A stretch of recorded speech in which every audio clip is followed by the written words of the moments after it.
we are very fortunate in our society to see so many courageous people on a day-to-day basis who are fighting for human rights, who are standing up for the most vulnerable, who are giving a voice to those who have been voiceless. We should all be inspired to do so, do our best to make our society a better place. And there's a really important message from our parsha of last week, our double portion this week of Matot Masei. We have the famous story of the 5 ladies, the 5 daughters of Tzlaf who petition for their rights to inherit the land. They take the petition to Moses, who takes it to God, and we know they are successful. God says they have spoken correctly, and of course they change the course of history. But an interesting observation, one notices that when the Torah lists their names, and it mentions their names in a couple of places, it changes the order of which one comes first. A number of different insights, but one I'd like to suggest when it comes to fighting for rights, when it comes to trying to stand up for those who are vulnerable, you need to be consistent.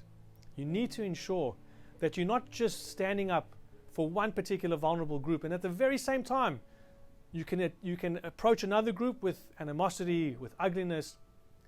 The daughters of Tzlaf Chad, it didn't matter which factor changed. They themselves, their character was correct.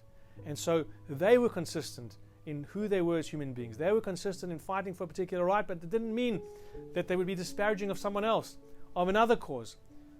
The intention and the integrity was consistent. And I think when we do fight for rights, we've got to remember that consistency.